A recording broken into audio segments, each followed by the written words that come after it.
Hi,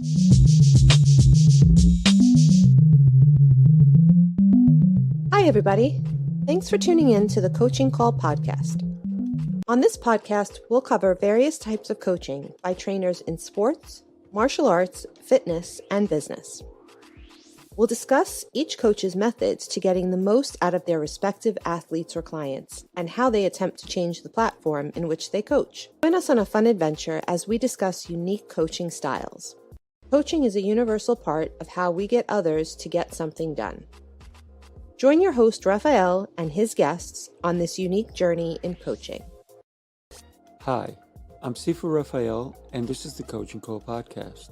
If you enjoy this episode, please subscribe and leave a review. This episode was made possible by listeners like you. Good morning, Eric. How are you today, my friend? I'm doing great. It's an early wake-up call. I'm not normally an early bird, but I got up and I'm ready to go. I am so happy. I know you're in California, so we're 3 hours apart, so it's 7 o'clock for you a.m. So thank you for taking that extra step to be here with us today. No problem. I'm happy to be here. And I know the average person is probably like 7. I get up at 6 every day. So I got to suck it up myself, Yeah, I hear you. I mean, I've already done my work. I got up around 4:30 today because that's usually my norm, right? But I'm so happy that I got to read your book, and we're going to dive deeper into it in another show that we're doing. It's called Author's Tales, and we'd love for everybody to be there. But for me, it's always about background, if you will, right? So tell me, where were you born, and who influenced you even before the age of 10? Well, the influence is easy. I'd have to say my father, which I think I'm sure a lot of people would say they're at least one of their parents, right? I grew up in Los Angeles, which is where I am right now. And, growing up in LA was pretty cool. Growing up in the 80s, interesting. I think it was a lot different, obviously, than it is now with all the social media and stuff. But it's still kind of like that idea of trying to be something that maybe you're not. When I was like 13 or 14, I was such a poser, that was the 90s, and everyone was sagging their jeans and wearing like pants like 10 sizes too big, right? Right. And I remember my father telling me, at the end of the day, no one really gives a shit, so you got to do what you want to do. Like exact words. I was not paraphrasing, and I was like, okay. And of course I was like, no, what are you talking about? This is cool. But I'm glad that he said that, because, obviously 5 or 6 years later, I realized, he was right. Like, it doesn't really matter what you do in anyone else's life. So don't worry about what anyone else thinks. You got to do what works for you. That's right. That's right. And so your dad was blunt, if you will. Yeah. I mean, he did it for effect, of course. I think my dad was funny, and he would just say things that were true, but maybe you shouldn't say, and I'm putting that in quotes, right? Air quotes, like he just kind of said what he thought was reality. And I thought that was helpful for me as someone who saw that reality and yet was really scared, or thought it should change, or that reality should warp into some quote unquote ideal that everyone wants. And then what I realized is the ideal that everyone wants is not what everyone wants. You're just told that at a young age. So you got to create your own ideal path. Yeah, because so many people are living someone else's dreams, right? Right. Yeah, and I'm glad that, because usually it's kids living their parents' dreams, right? Like, I mean, that's the stereotype, and through coaching, I've worked with thousands of kids, and you see that all the time. So it was really cool for at least one parent to say, like, you know what, don't even listen to what I am, just do what you need to do. Yeah. It's almost the same way I've raised my kids. Right. I've always encouraged them to be themselves, to do whatever, and not be ashamed of who they are, but also to have the freedom to understand that I will never judge them if they really want to open up and talk to me about anything. And so my kids have done that. Right. Don't get me wrong. I'm sure there's plenty of things they haven't told me either. My son is going to be 21 in June, and my other one is 24. But I'm actually doing a business with my 24-year-old son, which kind of wrapped all the way around because he grew up in my martial arts school, and the kid at 16 months old was doing double weapons, and Wow. and most people like double weapons. I haven't even touched those yet. Meanwhile, my little son was doing it, and now he got away from the martial arts, but he has always been into the fitness aspect of, because he saw me, he saw his mom, who's also a fitness expert, and when we separated, she and I, he still was with her in the fitness world. And then he also always saw what I was doing in the fitness world. And so now he's come full circle. So now he's big into the fitness world. And now I brought him in as one of my partners in a fitness venture that we're doing together. So when your dad guided you along the way, did he guide you into what kind of business you should get into when you got older? No, not really. The funny thing is he never even helped me with my homework. As a kid, I just remember like, hey, like you want to help? Like, and I wasn't someone who asked for help that much, but I was like, okay, like I assume you know math because you majored in like engineering. So do you want to help me with this? I was having problems with this. And he would refuse to help me because he'd be like, hey, you got to take care of it on your own. Wow. And I think it was partly because as a parent, he knew that maybe he would get frustrated working with his son, like, and I might put up a fight or whatever. So I think for him, it was more just support in whichever way I wanted to go. And he would always be like, well, an idea is great, but put your money where your mouth is. So in that Yeah. way, he was always like encouraging in the sense like everybody's got an idea, but if you want to put into action, that's what really matters. And I think he did help quite a bit in that regard. So Nice. So you had to find your own way. I kind of like that because for me personally, I did that as well. I didn't have the guidance from parents at an early age. So you found your own way. And what was the road like? When did you realize, at what age did you realize that what you're doing today, and we're going to jump around a little bit, but what was the pivotal point that you realized this is what I want to do? I still don't know if this is what I want to do. No. I think that's probably what it was Thank you just for that. realizing, we don't always know. And maybe living a life that isn't so certain is a good thing, Yeah. but I would say, like, all joking aside, when I was in high school, that was probably the crux of it. I think probably with everyone, everyone's got issues in high school in different form or fashion. And I think when I was in high school, I started seeing things that didn't really jive with me. Like, people really wanted to get great grades, and after a while I didn't see the point. And I'm not saying that there isn't a point, but for me, I didn't really see a point. And that's when I started really studying about personality types, which obviously that's what my book is about.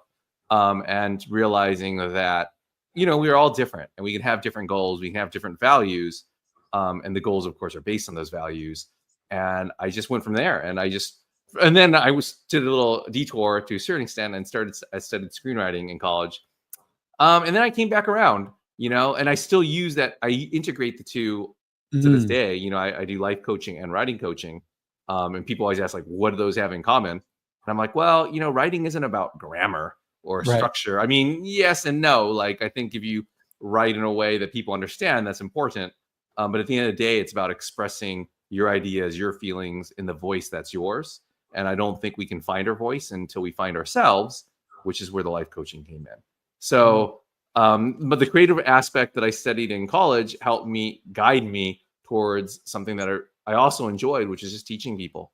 And from there, I started tutoring for a company, getting the ropes or learning the ropes. And then I started my own company a couple years later, and I owned that for about a decade. Wow. Congratulations. And Oh, I was so fortunate to come and visit you at your location. It's great.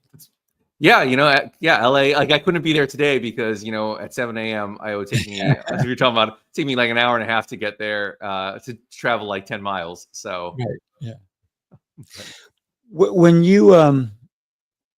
you talked about high school, what was high school like for you when you realized, the grades are not as important in my life, but then you started helping people with writing? When did writing become such an incredible aspect of your life. Did you write as a young kid, or when was that you said, you know what? It doesn't matter if I don't put the grammar in the right place or whatnot, but I want to get what's in here on paper. When did Hmm. that happen for you? That's a good question. I think a lot of writers would say it was quite a journey, as it is with all forms of Mm, craft, right? And I think right. I was always a good writer, even when I was really young, like because I read at an early age. And by good, I mean teachers said I was good. Mm, So I had, even though I don't speak with it now, but I did have proper grammar, and I'd write with proper grammar, and I'd use like whatever words were big at the time. But it wasn't until like maybe after high school, actually. And this is already when I heard, the tough thing is when people keep telling you you're good, good, good, mm, sometimes there isn't a tendency to want to get better.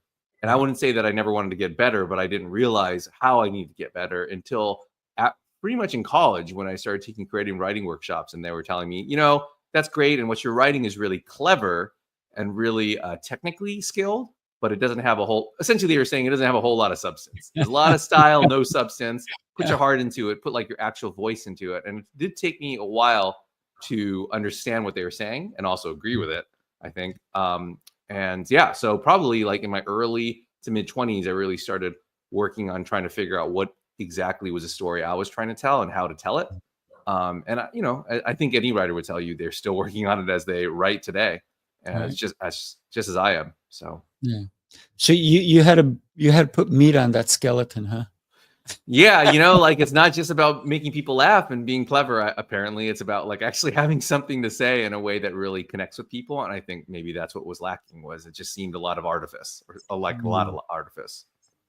So Who would you say inspired you? What were their books? Because you said you like to read, and most kids don't like to read, and so for me, it's always trying to get people to read.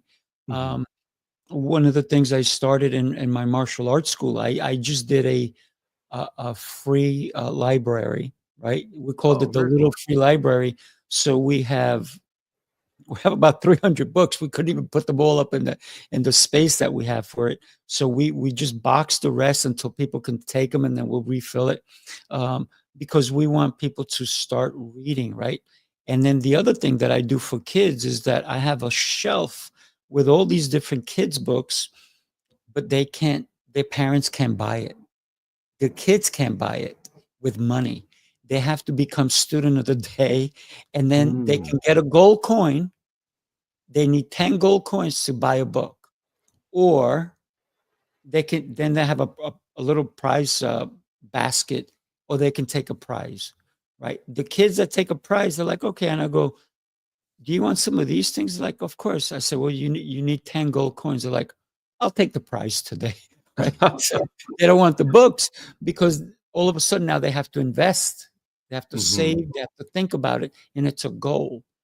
And so for me, reading is something that I'm encouraging kids. I had a kid yesterday who's 6.5, bought a book that says everything I need to know when I'm 8 years old. And I said, you buying that now? Well, yeah. I said, good, you'll be ahead of the game. Yeah, you got to read it in quicker than a year and a half, because otherwise, then you're going to be like equal, right? If you get that half a year in, Right, with it right. fully read, then that's a big advantage. But So who influenced you to become a better writer oof, along the way? there's obviously I had a lot of great teachers, and I think a lot of people say that, even though when I work with my students, I'm very honest. I'll say, hey, I had a lot of great teachers and a lot of really terrible teachers. That's the Mm, reality. Just like there is in any profession, you're getting a lot of great, good, average, bad, and so did have quite a few teachers that were meaningful in my life.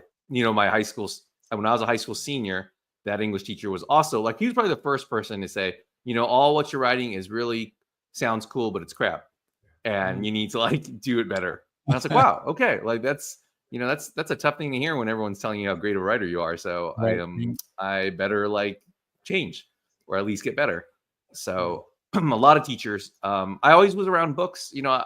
I was lucky enough growing up as a kid. We had a little library of books. because my sister liked reading, and I have she's an older sister. So I actually would read the books, whatever she read, I was reading probably maybe a year after she read it. So that obviously helped me advance quite quickly because she's about 3 years older than I am.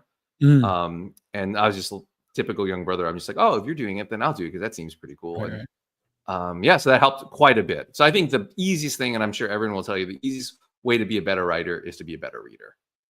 Yeah, without a doubt. Because you get so many ideas from books, right? Right. So, and you've read so many books. I remember there was a book, it was a 600-page book. And I think by the 75th page, I was like, oh, this is a terrible book. But I'm not a quitter, so I read the whole darn thing. And so, and I'm just glad I read it, right?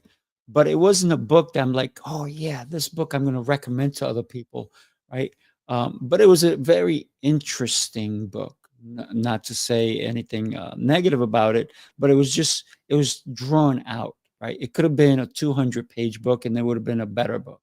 So you've probably read so many books as well that you were like, oh, they could have done, like movies, they could have done this better, right?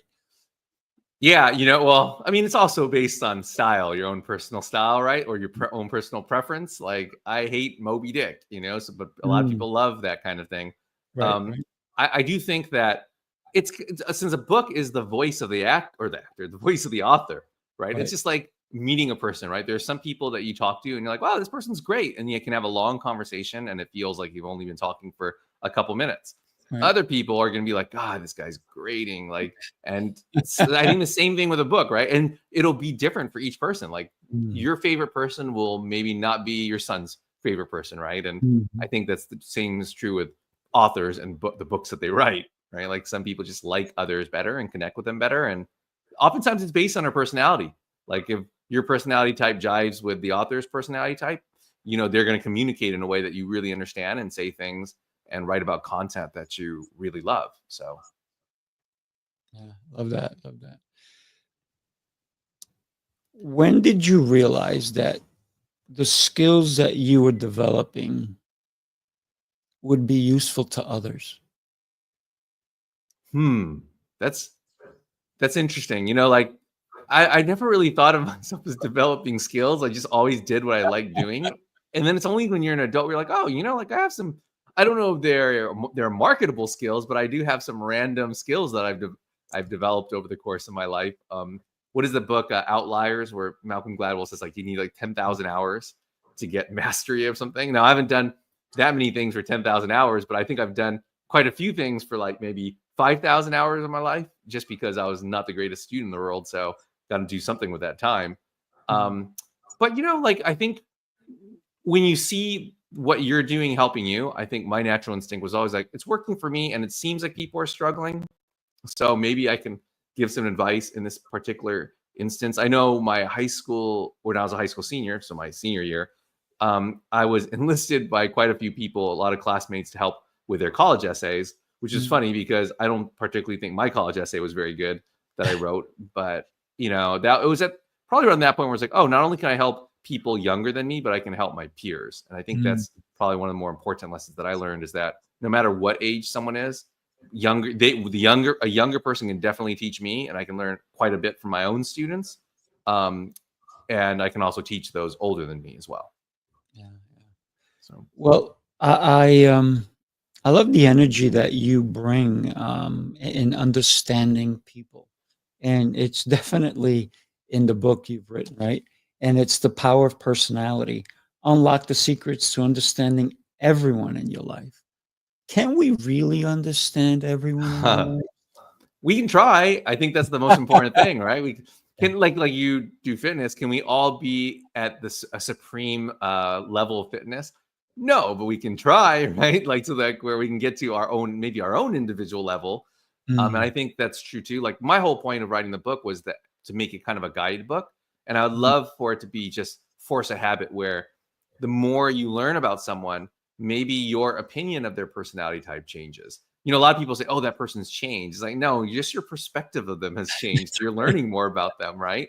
So one of the harder things is actually when people know someone for a long time, but might not necessarily have the best understanding of them. And unfortunately, I found that a lot with parents, right? Parents are always like, well, no, I know what my kid's favorite ice cream flavor was when he was 10 years old, and I'm like, I'm sure that's really special and that's really great, but obviously that's not necessarily knowing aspects or really understanding aspects of your kid that maybe you glossed over or didn't see, or maybe you were putting your own value system into, right?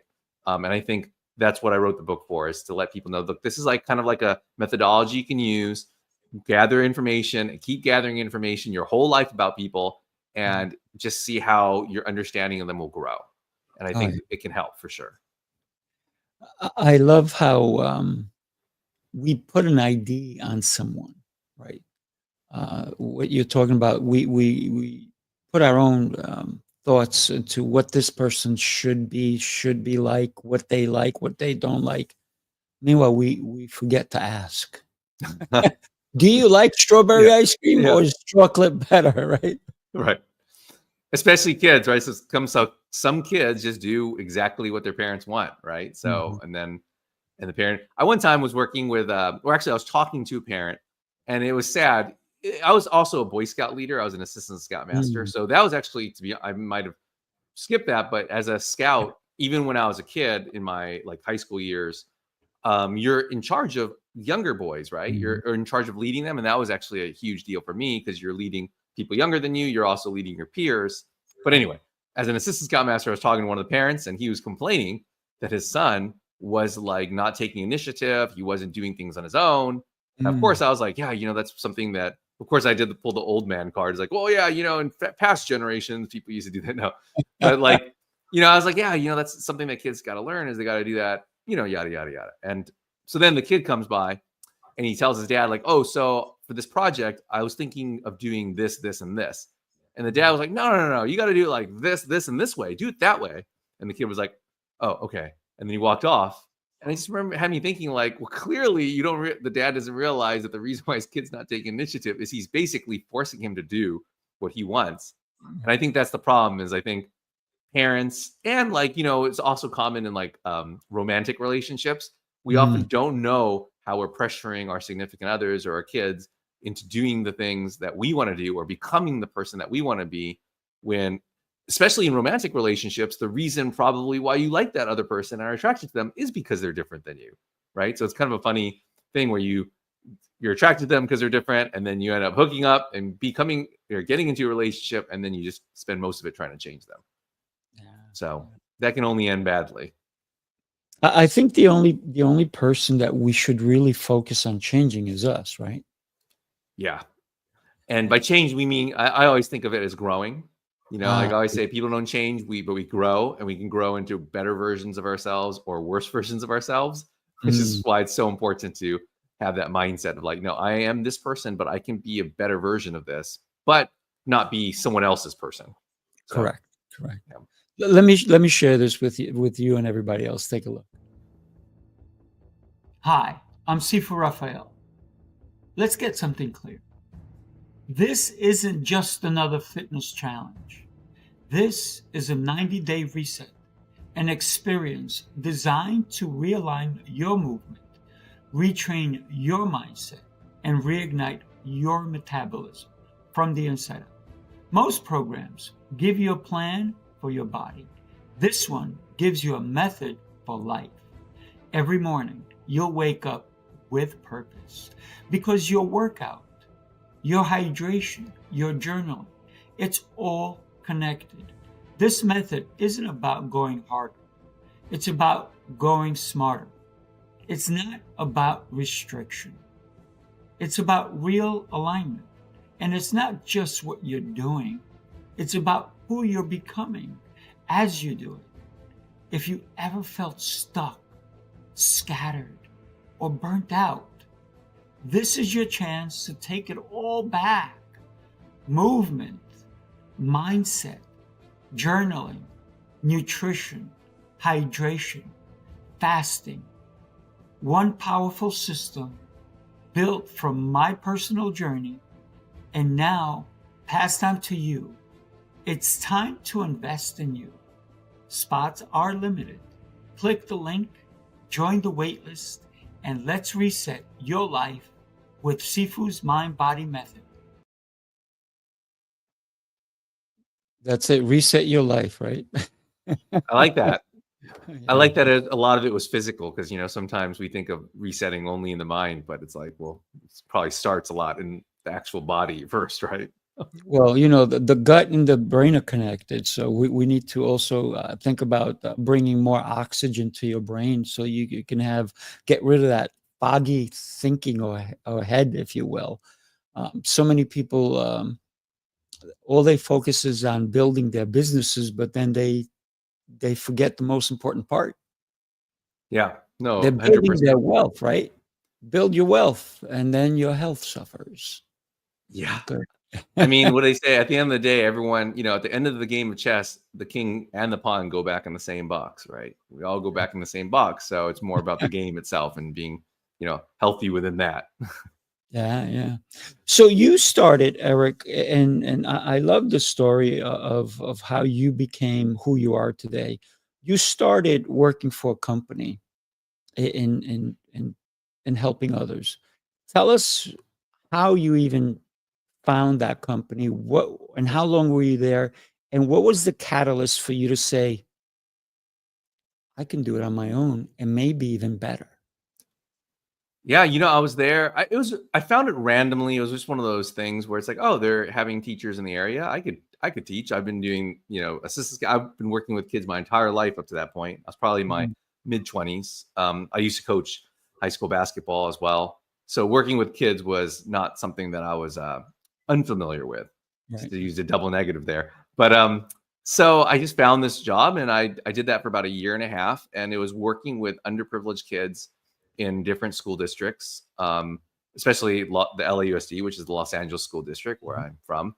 And we go into people's homes and work with the kid individually as part of the No Child Left Behind Act, and just work on fundamentals, either math or English. And now I did that for about a year and a half because through that I realized that, not that it was a big surprise, but the company was basically exploitative and just taking advantage of not only the kids and the parents, but also its tutors. Like, they paid us really absolutely nothing for as many hours as we were doing. But anyway, those are all just random complaints. I work there, so I feel like I can't complain to a certain point. But I mentioned those things because that's what really inspired me to go, you know what, like, I can do this better. And by better, not just like in a way that's not exploiting the people that we're helping or trying to help, but in a way that's not, like, educationally speaking. I just remember having worksheets all the time that were the same crap, like, and not adjusted for the student. Just like, okay, this is multiplication, and then you have them go through the worksheet every week. And I was like, there's a better way to do this, especially if we're working with a kid one-on-one. We're going to their home, so we're getting a lot more information about them. But like I had said previously, there's all this information out there for us, especially with people. We meet thousands of people throughout our lives, maybe hundreds of thousands of people throughout our lives. And so it's not, but we're not pulling that information in, like the things that we're not really getting the right information we need to read and understand people. And I feel that same way when teachers work with students, they're not really getting like the information they need. And granted, a lot of teachers work in huge classrooms. In this tutoring company, it was sometimes or most of the time one-on-one. So when I started my own teaching or education company, I really made it a point to teach my teachers how to understand the students they have better, because it's a one-on-one setting. You're going to be in their home. So you got to take this information that's out there and bring it in. So that's kind of what inspired me. It was just, I felt there was a dearth of that in education. Teachers just look at their kids as like, oh, they're doing great because they listen to me and they know how to multiply their sevens, and I was like, well, there's more to it than that. So I wanted to change that. I love that because everybody is an individual, right? Everybody does not learn the same way. But if we're forcing our kids to learn the same thing, where do they shine, right? It's the extracurricular activities that help people shine. When you started your company, what was the goal for your company? I should know this because we had a mission statement. So I got to remember what my mission statement was. That was so important. to us. And that was actually my director's idea, because my Mm. director has a very structured. She's got an abstract mind, which is great for ideas, but she also has a structured mind, so she puts them into meaningful ways to use them, where I'm less all like bouncing off the walls with my ideas. But anyway, I believe our mission statement was essentially like understanding who we're trying to teach and helping them reach the pinnacle of their potential. And I think that's a big emphasis, is like, because you know what, academics is a lot like life, and I'm sure you deal with it too on your end with the physical stuff. Like, you know, there are different people have different ceilings and floors about what they can do physically, but also you know, academically and mentally.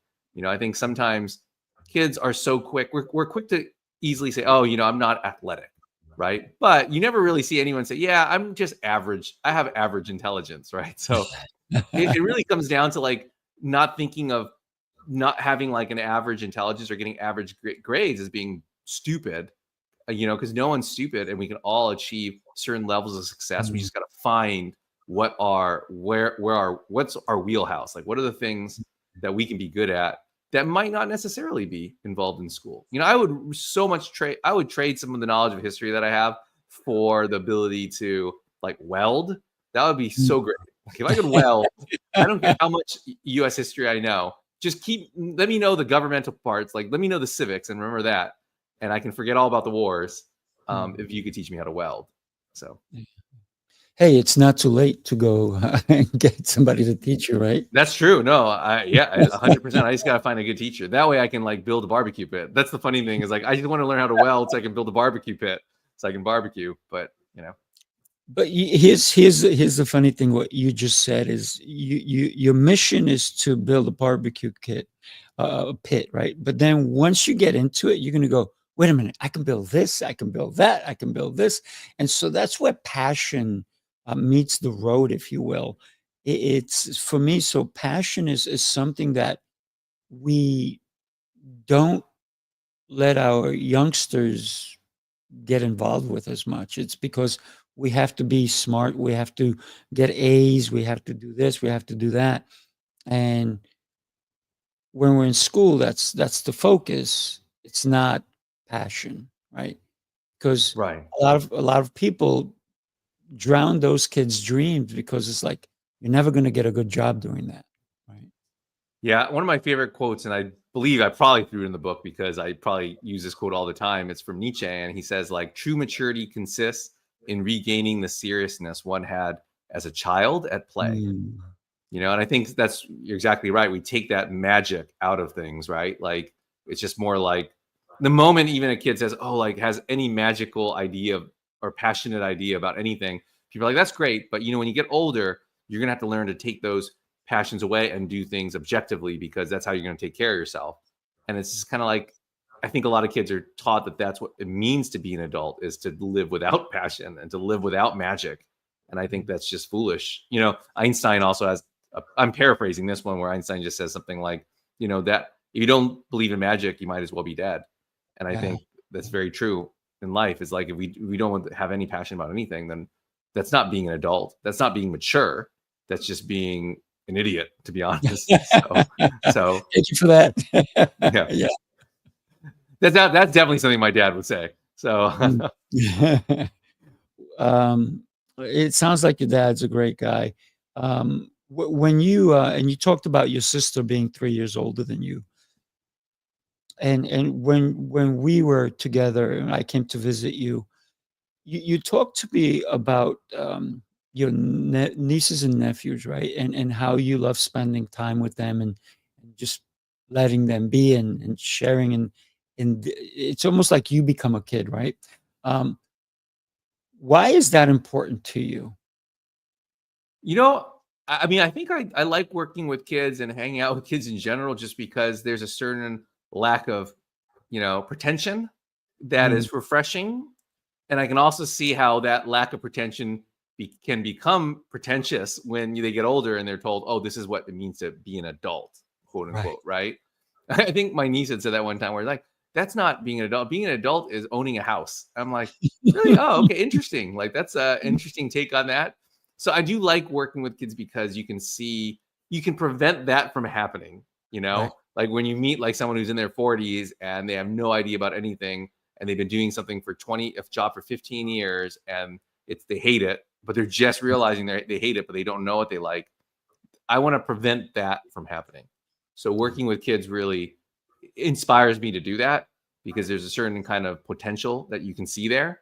And obviously my niece and nephew specifically, that's just fun, and I think they see me as like someone their age, probably. At least they see me as a peer, or treat me as a peer, which is exactly what I like. Like, my feeling is like, whenever I work with kids, I treat them like adults. Whenever I treat them like adults, I treat them like kids. Or work with adults, I treat them like kids, in the sense that I always treat everyone at the same level, because I think when you communicate at the same level, that's the best way for them to communicate with you, and also like share things. Especially with my students, they might share things that they wouldn't with their parents, because oftentimes parents kind of can be a bit patronizing, so yeah. But I think parents are very judgmental as well, and meanwhile you're not going to be, because they see you as a peer.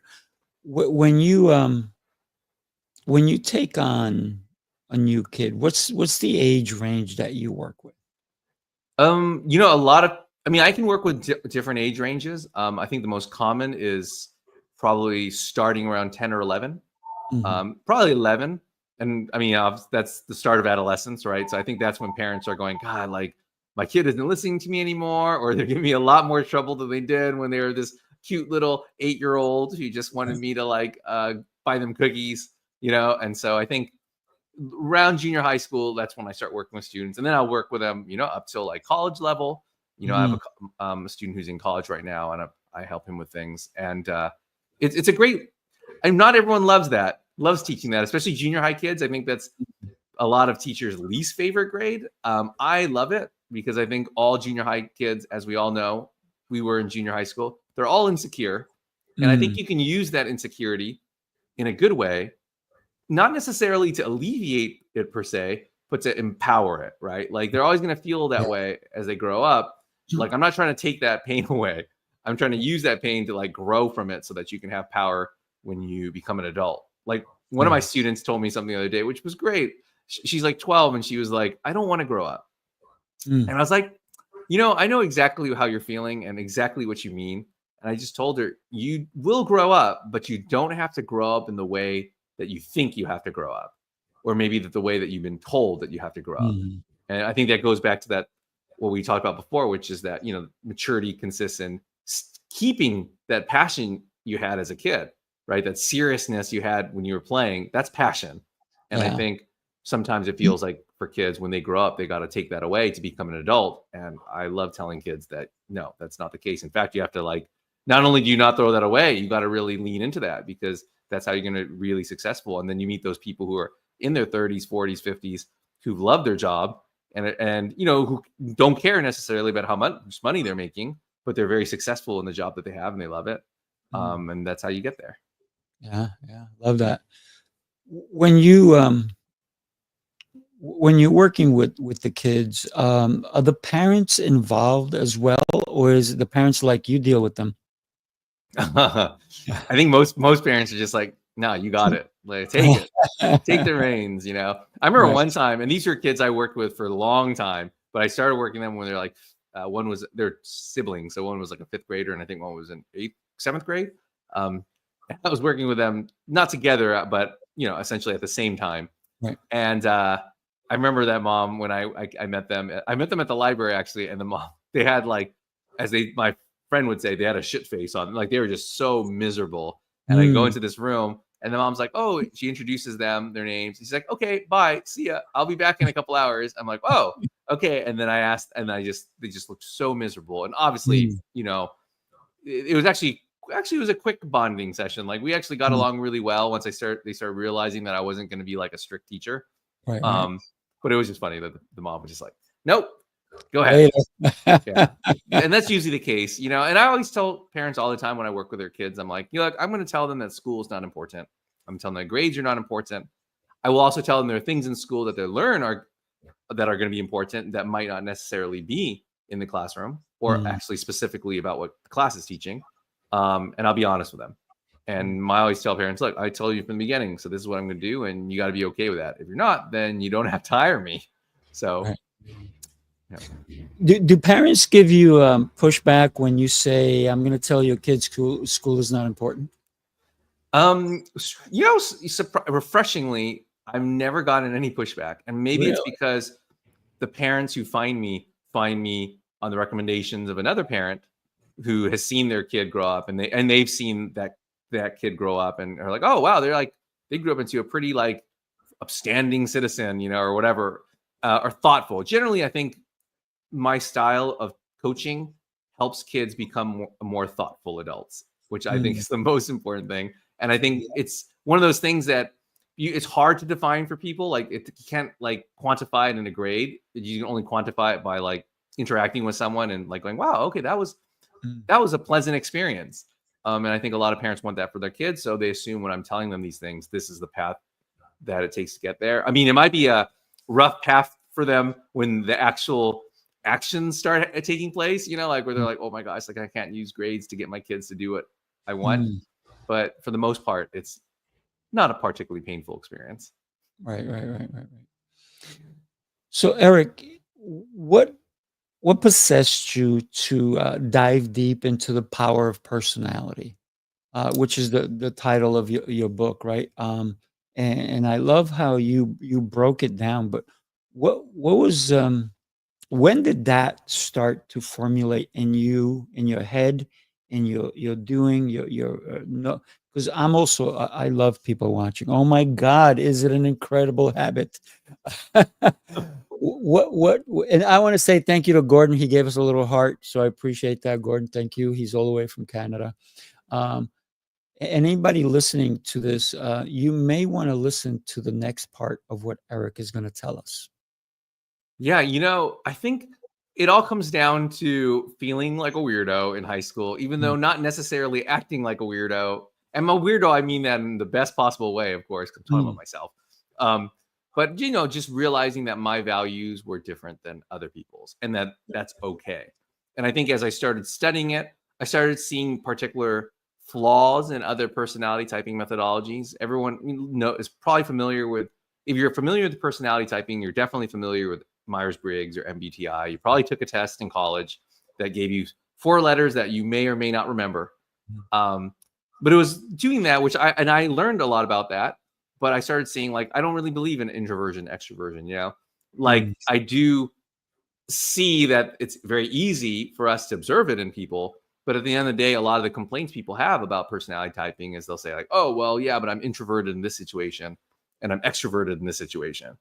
And I couldn't disagree with that. So a lot of the time that I spent working with kids, I started trying to figure out what exactly is the difference. What makes someone introverted in this situation and extroverted in a different situation?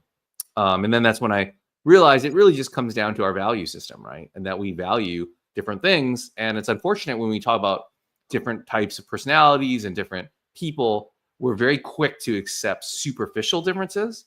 But mm, the big difference is we all assume the other person shares, right? Or I would say not the big differences, but the big things, like the big values. We all go like, oh yeah, but everyone values family just like I do. mm. And it's like, yeah, but they might value it in a different way. And I always say, when's the last time you heard about Einstein's family? He had a daughter. Maybe he was a good dad, maybe he wasn't. But whatever he did, it benefited children all over the planet. So I think Mm, in general, like understanding that our values are different and really trying to figure out what those values are helped me develop like this methodology that's in the book. mm, And once again, we worked with thousands of students a year, and we could see how their interaction with their parents, their interaction with um, our teachers, and I would try to teach my teachers to understand their own personality so they can understand their own personal bias. mm, mm, And I think that was a great thing though, because once I started seeing that my teachers were really getting it, I think I really saw the improvement within our students. mm. Love that. When you started putting this whole mythology together or concept together, you went into a deeper sense of it. Where did you come up with the ideas of it?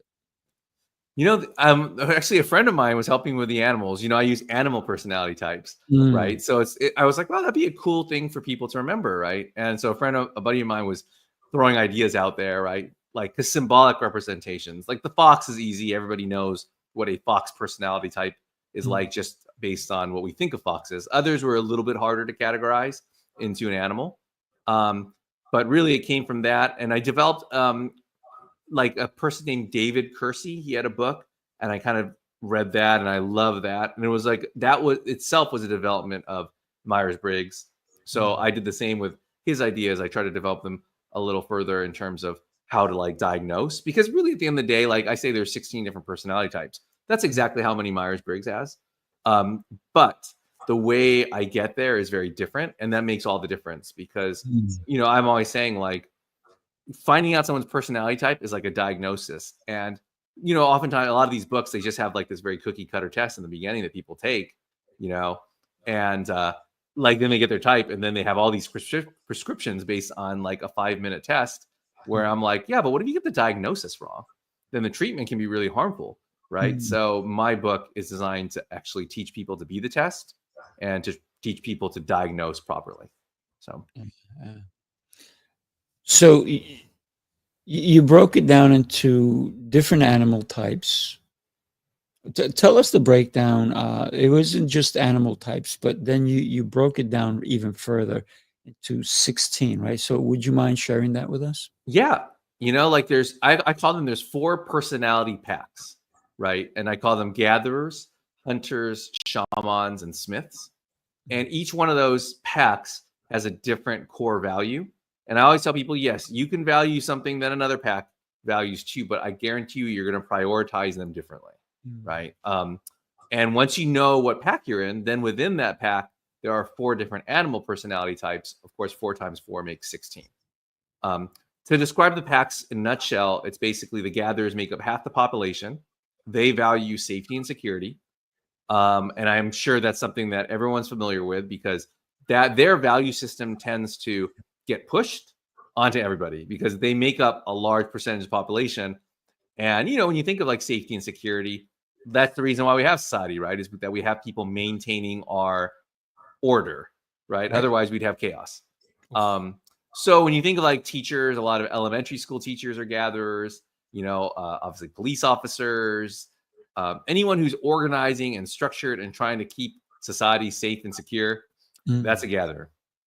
Hunters, I wouldn't say they're the exact opposite, but they're definitely someone that is pitted against the gatherer. Hunters value excitement, like visceral excitement. They love being thrown around and feel like the world is moving, you know, so they love to travel. They love anything fun, which can be in contradiction to a gatherer, right? Because when you love safety and security, being thrown around on a roller coaster doesn't necessarily match that, right? Yeah. And so hunters make up about 1/3 of the population. So combined, those 2 types make up like 85% of our world. And I think that is the contrast that a lot of people see, right? They're like, when you think, oh, this person is responsible, organized, and conscientious, and the other person is like flexible, spontaneous, and fun. And I think that is like the typical Odd Couple comparison, right? The Bert and Ernie comparison. Right. So that is probably the 2 personality types that people are most familiar with. And how about the other 2? How do they compare? Or where do they fit in? Those are the weirdos. And I say that with love. They make up about 15%, right? So each one is like, let's say 8% of the population. The shamans seek self-knowledge. And that is not only finding out stuff about themselves and their journey in life, but also helping others on the journey of life and helping others find their own self-knowledge. So obviously with coaching and teaching, you know, that there's a lot of shamans in that profession as well, right? Counseling. And then the smiths, they value information. I used to say they value knowledge. And the problem with that is then everyone was like, I'm a smith, I value knowledge. But when you talk to a smith, that's when you start realizing, oh, you know what? I don't value it as much as you do. Right. I mean, they'll value it. They're more geeky, right? Right. They'll value it over their own safety. Like I always, to determine the difference between a gatherer and a smith, because lots of gatherers think they're smiths, right? Because knowledge, information is very attractive. It's a sexy thing to say, right? Until they realize how unsexy it is. But you tell them like, oh, like I asked, would you go into a burning building to save the last copy of a book that existed? Not to say that every smith will say yes, but they will consider it. They'll think, let me think about that. It's the last one. What book is it? Like, it's like a really impactful book? Whereas a gatherer would never think that all. They'd be like, hell no, it's a book. I'm a person. There's no way I would waste my life doing that. But that's the difference between gatherers and Smiths. Smiths value abstract information. I wouldn't say more than people all the time, but they do value it more than people sometimes. Yeah. So interesting how we all fit somewhere, right? And when I met you, I said, Eric, what do I fall in? And you said, you're a shaman, and you're a panda and a shaman. And I'm like, what? So what? I'm a panda. I like to eat green leaves. What's going on here? I hang on trees. What's going on? I believe, so panda is one of the shaman types. So, shaman, I obviously said because of your coaching, and also not just that you're a coach. All coaches are not shamans, but just your methodology of it, right? Like the Vincent Lombardi type of coach who's my way or the highway is generally not a shaman, right? They're into an objective, and I'm going to tell you guys how to reach this objective. Whereas your style of like trying to help people on an individual level and reach their full potential is a very shaman-like style. And then I believe I came up with pandas because you said how much you like to read and how you're a good student and how structured and disciplined you are, because not all shamans are structured and disciplined, but pandas are. So that's where I came up with that one. So it's kind of cool too, because the animal types within each personality pack show us that just because we have the same core value doesn't necessarily mean that we get there the same way, right? We all have our different ways to get there. And that's how we distinguish our animal type within the personality packs. I love that. Can we change our personality animal based on situations, environments, in front of other people who maybe trigger something in us? I always say we can't change, but in the moment, of course, we can change and adjust, right? And I do think that's important. I will say I always emphasize that we can't change like for the long haul. I always emphasize that only because, I work with a lot of students who have been told that however they are is wrong. So thus they're constantly, I got to change into becoming a better person. I'm like, no, don't do that, because that's only a better person for the person who's telling you to change, not you. Right. Oftentimes the people say are all big and like, get on their high horse, but no, everybody can change. To me, oftentimes they're really just saying, no, everybody can change into what I want them to change into. Right. So I'm always like, find your anchor first, because once you do know your anchor and are tethered to it, then there's no danger of you becoming someone else. And then when you have that kind of, I guess, I won't say safety and security, but that kind of authenticity, then in the moment, I really encourage people to try out different personalities, because let's be honest, different personality types have different skills that are better in different situations. Some personality types that are better tactically, like the hunters are really free flowing and spontaneous. That is really helpful when you're playing a sport or when you're competing in something where you need to like be able to adjust on the fly. Maybe it's not the best mentality to have or the most useful mentality to have when you're doing your taxes. But that you can borrow from another type. So yes, I do think that we can adjust our style or personality in the moment to meet the moment. But it's also important to realize who we truly are so that we don't lose ourselves. If you encountered somebody who is a sergeant in the military, and they're clean cut, they're standing still, they're like they're very ordered, what personality type might they fall in before you met them, right? If somebody said, here's this person, this is this person, what personality type do you think they would be? Oh, 100% they'd be a gatherer. I would 100% assume that. Obviously, in meeting them, I might change my mind when I actually meet the individual. But like just on a, what do they, Malcolm Gladwell called a thin slice, I think they'd be a gatherer. And specifically the military, the military tends to have a lot of gatherers overall, but specifically the stag personality type and the beaver personality type really fit the military ethos, because they value safety and security, and they get and make sure people have safety and security through a sense of duty. And I think when we think of the military, we think of, duty, a set of rules or a chain of command. Right. And I know rules and chain of command are related, but I also think that they're different in a lot of Mm, ways. And to be honest, that's how we separate the stag personality type from the beaver personality type, is that the stag prioritizes chain of command, the beaver prioritizes rules. mm, So those things can come into conflict depending on the situation. But for the most part, a stag and a beaver are going to get along really well. mm. And I always like to emphasize too, because sometimes the way that gatherers are described can seem a little unsexy in the book, and gatherers are like, "Oh, it's so boring." I'm not boring, or it sounds like you're just saying that I've just followed directions and I'm not thinking about it. But as I mentioned and I elucidate in the book, gatherers know that they're following orders, but they're not following them blindly.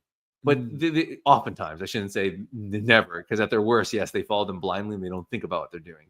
But like a mature gatherer realizes that chain of command is important, not because the person above you is always right, but if we don't have a chain of command, it's really hard to run things like a company or the military, right? Because then you have chaos. And at the mm. end of the day, you do, especially like especially in a military situation, you don't have the time to, like discuss and debate what your commander tells you to do, right? Like Mm, if he says go in there and drop a bomb, like then you got to do it, because right. that if you don't, then you might people's lives will be at stake. So teach Oh, their own within the context of their situation. yeah, I love it, love it. So you're working with kids, but you're also doing something for adults. You've created this space that I looked at, and it was a pretty cool space. It's almost like a WeWork space, and you said you created it because it's almost like a really cool vibe when you walk in there, and you have people coming in, and they're working, they're chilling, but you also said because it's like a writers kind of club, right? Tell us about that. Yeah, it's like a social club. Really, it's just members come in and, like you said, they work on their individual things. They don't. It doesn't have to be creative. I don't want to make people feel like it has to be something like they all have to be writers. Right, right. It's really just people working on their projects. And ideally, it's a space where they can either work during the day, like the working hours, or like when they could have the day job and then come into the space and like at 5 o'clock, 6 o'clock, and write 500 words for the novel Mm, they're working on. And it's really a way to connect with people. We talk about things afterwards, so it's not just like come in and work. Like towards the end of the night, we'll break into a group and kind of just discuss what we were working on, and mm, how much progress we had. Because sometimes, especially when you're doing independent projects like that, it's tough to keep going and get motivation. It's like being in mm, the gym, to be honest. Like it's once you're there, you almost feel guilted and shamed into like exercising. Like it's like, oh, I got here and I don't want to just be that weirdo in the corner just leering at people. So, mm, you got to do it. And so it's in that fashion, it's the same way. You come here, you see other people working on their stuff. You're like, oh, I guess I got to work on my stuff because, yeah, I'm shamed into doing it. yeah, I So love it. When you think about that, so you've created this kind of a community where people can come do their work and maybe get ideas from each other. I was like, hey, I'm working on this. What do you think about it? Right? I love that synergy, if you will, because sometimes we may have a great idea until we share it with somebody and they'll go, well, did you think of it this way? And you're like, oh, I did not. So I love that. yeah, and for me, like I was part of a writers group before, like a group just like this what I have, and I met a lot of great people and a lot of great friends there. And one of those friends, basically, she was about 9 months ahead of me in the process of getting an agent and getting a book deal and stuff. And so I just listened to all of her advice. I was like, okay, how do you get an agent? Then what did you do? And she just told me, this is what I did. And I did it. And then after that, I mean, the process worked out just the way she said it did, and I just did exactly what she told me to do. So I Mm, think having people that can mentor you and give you information and help you out, like let's say you're working on a short film and then you realize, oh, this person is a photographer. Do you mm, want to do behind the scenes shots? Like all those kinds of things. It's like kind of like networking, but in a very organic way, I think, mm. as opposed to, kind of what we often think of as networking. Yeah, absolutely. I love it. I love it. Eric, we're coming to the end of the show. I'd love to have people connect with you. I'd love to have people in your neighborhood know more about your place, because it's such a cool place. And I got to tell you, I think you're giving it away. And anybody listening, get in there quick before he raises his prices, because literally he's giving it away for the membership that you can get to this place. Uh, tell us what somebody can expect when they reach out to you, and we put there the link that people can connect with you. Also, I put it in the comments so everybody can go in there. And do me a favor, everybody. I always say this in my shows: share the show with somebody who needs this information, who needs to hear this, and to maybe get a different idea, and definitely pick up this incredible book. And soon, Eric and I are going to sit down and we're going to get deep into this book. I mean, he touched upon it, but man, we're going to go much deeper. So, Eric, tell us, what can somebody expect? You got 30, 45 seconds, buddy. Oh, well, if you go to that link that's on the bottom there, it'll take you to a test and I just spent like 30 minutes poo-pooing tests, but it'll take you to a test. You can find your personality type. But if you go on the website as well, I have two websites, that one there and projectutopia.com. You can come, contact me, and you'll expect, you have any questions on personality types, life coaching, writing coaching. I'd be happy to answer them. If you're looking for coaching, I'd be happy to coach you. And then if you come to our place, which is project.utopia.com/creative, that's the workspace, and you'll get exactly what Sifu said. Just, get a cool environment where you can work on your own thing and meet some cool people. Yeah, yeah. And listen, it's if you pay to go to an office somewhere, you have an office and you really don't need it. It's a great place because you also have conference rooms, so it's kind of cool. Yeah, it's pretty cool. Eric, thank you so much for sharing your knowledge and your passion, right? Because we talked about passion, and I love the passion that you're sharing and what you're doing for. I'm going to tell you, you are helping my future by helping the kids, right? So I see kids as my future. So for me to see someone like you impacting them so they can be great thought leaders in our future, then God bless you. Well, thank you so much for having me. And that's such a nice thing to say. And hopefully the future turns out well. If it doesn't, then maybe it's partly my fault and a small fraction of my fault. No, not at all. You're doing the right thing, my friend. Keep it up. Everybody, do me a favor. Like I said, share the show. What can I say? Eric, great having you. Do me a favor, hang out for a minute. And everybody, have an exceptional rest of your day. Take care, everybody. Bye-bye.